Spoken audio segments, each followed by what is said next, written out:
CPD নাগরিক প্ল্যাটফর্মের নতুন সরকার, জাতীয় বাজেট ও জনমানুষের প্রত্যাশা নিয়ে রাজধানীর একটি হোটেলে চলছে প্রাক বাজেট সংলাপ। সরাসরি চলে যাচ্ছি সেখানে। কিন্তু সরকারের যাচ্ছে, এইটা আপনারা কেউ চাইলে আমি শেয়ার করতে পারি, আমার কাছে আছে, নিয়ে নিতে পারি। এইটা হলো আপনার হসপিটালের অবস্থা।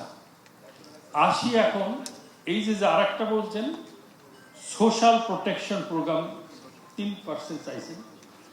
আমি বললাম দেখেন, আমার যারা এই বরাদ্দগুলো ডিস্ট্রিবিউশন কাজগুলো যারা করবে সেসব কর্তৃপক্ষ, আমি সঙ্গত কারণে তাদের নাম বলছি না, তাদের সাথে আমি বললাম দেখেন, আমি প্রথম এমপি হয়েছি, আরো স্বতন্ত্র আমার প্রতিপক্ষ আছে, আমাকে ভুল ধরে একটা ভুল পাইলে এমন ভাবে মিডিয়াতে আসবে, আমি কিন্তু আপনারা রাস্তাঘাট বিল্ডিং যা করেন আপনাদের মতন আপনারা করেন, আমি কিন্তু এই আমার ইঞ্জিনিয়ারিং টিম দিয়ে রাস্তার কাজ গুণগত মানের হলো কিনা, বিল্ডিং এর স্ট্রেংথ ঠিক হলো কিনা, আমি বুয়েটের থেকে লোক আনাবো, টেস্ট করাবো, তারপরে কিন্তু আমি এগুলো মিডিয়াতে দিয়ে দেবো।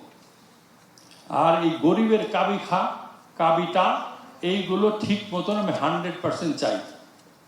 বলছে স্যার, আপনি বরাদ্দ দেওয়ার মালিক হলে আপনি দিয়ে দিবেন, আমরা সেগুলো ইমপ্লিমেন্ট করব।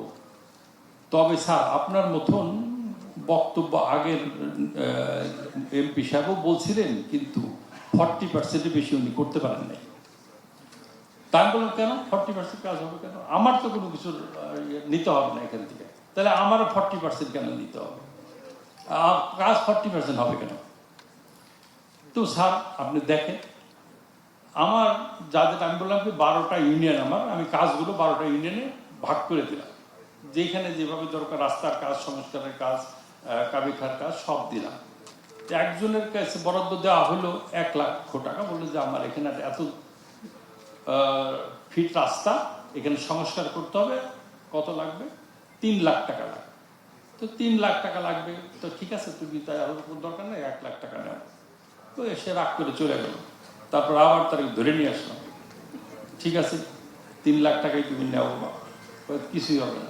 তা আমি মোটর সাইকেল দিয়ে 2টা লোক পাঠালাম যে তুমি দেখে আসো তো ওই রাস্তাটার অ্যাকচুয়াল ঘটনা কি।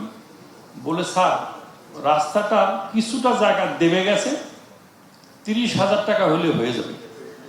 তো 30,000 টাকা হলে হয়ে যাবে, 3 লাখ টাকা কি কাটো। তো যাই হোক, এই যে সোশ্যাল সেফটি নেট যা বলেন, যাই বলেন, যদি জবাবদিহিতা নিশ্চিত না করতে পারেন, এবং মাননীয় প্রধানমন্ত্রী এইবার ইলেকশন ম্যানিফেস্টোতে বলেছেন দুর্নীতির 0 টলারেন্স, এই জায়গায় যদি না যেতে পারি, তাহলে যত এই যে বাজেটে বাড়ান, তার যা কিছুই করেন কোনো কাজে আসবে না।